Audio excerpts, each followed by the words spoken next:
Iran ও যুক্তরাষ্ট্রের মধ্যকার দ্বিতীয় দফা সরাসরি বৈঠক নিয়ে তৈরি হয়েছে অনিশ্চয়তা। ইরানের উপপররাষ্ট্রমন্ত্রী সাইদ খাতিবজাদে বলেছেন, দ্বিতীয় দফা বৈঠকের আগে সমঝোতার রূপরেখা জরুরি। তিনি জানান, সমঝোতার রূপরেখা চূড়ান্ত না হওয়া পর্যন্ত আলোচনার সময় নির্ধারণ করা যাচ্ছে না। ইরানের পার্লামেন্টের স্পিকার মোহাম্মদ বাখের গালিবাফ বলেছেন, ইরান যুক্তরাষ্ট্রকে বিশ্বাস করে না এবং তারা মনে করেন আবারও যে কোনো সময় হামলা হতে পারে। তিনি জানান, হামলা হলে তা মোকাবেলায় ইরানের সামরিক বাহিনী পুরোপুরি প্রস্তুত রয়েছে। এদিকে ইরানের বন্দরগুলোর উপর থেকে যুক্তরাষ্ট্রের অবরোধ প্রত্যাহারের দাবি জানিয়ে আবারও হরমুজ প্রণালী দিয়ে বাণিজ্যিক জাহাজের চলাচল বন্ধ করে দিয়েছে তেহরান। এছাড়া মার্কিন প্রেসিডেন্ট ডোনাল্ড ট্রাম্প শান্তি প্রক্রিয়ায় বাধা দিলে ইয়েমেন উপকূলের বাব আল মানদেব প্রণালী বন্ধ করে দেওয়ার হুঁশিয়ারি দিয়েছে সানা ভিত্তিক হুতি সরকারের পররাষ্ট্র মন্ত্রণালয়। বিস্তারিত শামসুন্নাহার বিনুর প্রতিবেদনে। সমঝোতার আশা জাগিয়ে ফের গভীর অনিশ্চয়তায় পড়েছে যুক্তরাষ্ট্র ইরান কূটনৈতিক সম্পর্ক। তেহরান স্পষ্ট জানিয়ে দিয়েছে, বন্দর অবরোধ প্রত্যাহার না হওয়া পর্যন্ত হরমুজ প্রণালী খুলে দেওয়া হবে না। অন্যদিকে ওয়াশিংটনও তাদের সর্বোচ্চ চাপ প্রয়োগের নীতিতে অটল। এর ফলে দুদেশের মধ্যে সম্ভাব্য দ্বিতীয় দফার শান্তি আলোচনা ভেস্তে যাওয়ার উপক্রম হয়েছে।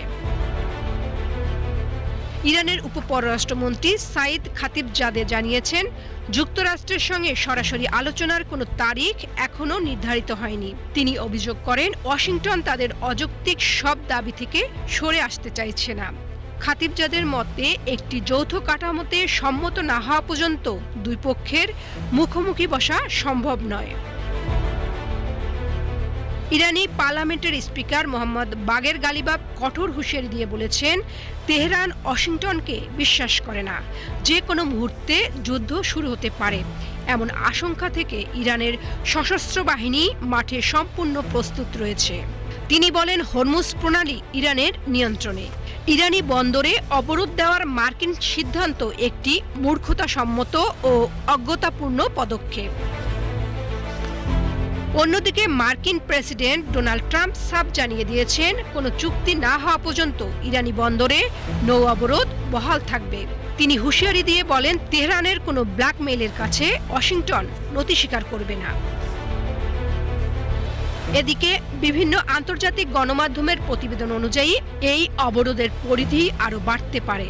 বর্তমানে শুধু ইরানের সঙ্গে সরাসরি যুক্ত জাহাজগুলোর উপর এই বিধিনিষেধ থাকলেও ভবিষ্যতে বিশ্বের যে কোনো প্রান্তে থাকা ইরান সংশ্লিষ্ট জাহাজের উপর এই অবরোধ বিস্তৃত করার পরিকল্পনা করছে যুক্তরাষ্ট্র। উত্তপ্ত এই পরিস্থিতির মধ্যে হরমুজ প্রণালীতে দুটি তেলবাহী ট্যাঙ্কারে গুলি চালানোর খবর পাওয়া গেছে। United kingdom maritime trade operation জানিয়েছে, ইরানের রেভলিউশনারি গার্ডের সঙ্গে সংশ্লিষ্ট দুটি গানবোট থেকে ট্যাঙ্কার লক্ষ্য করে গুলি ছোড়া হয়েছে। তবে জাহাজ ও এর ক্রুরা বর্তমানে নিরাপদে রয়েছেন বলে নিশ্চিত করা হয়েছে।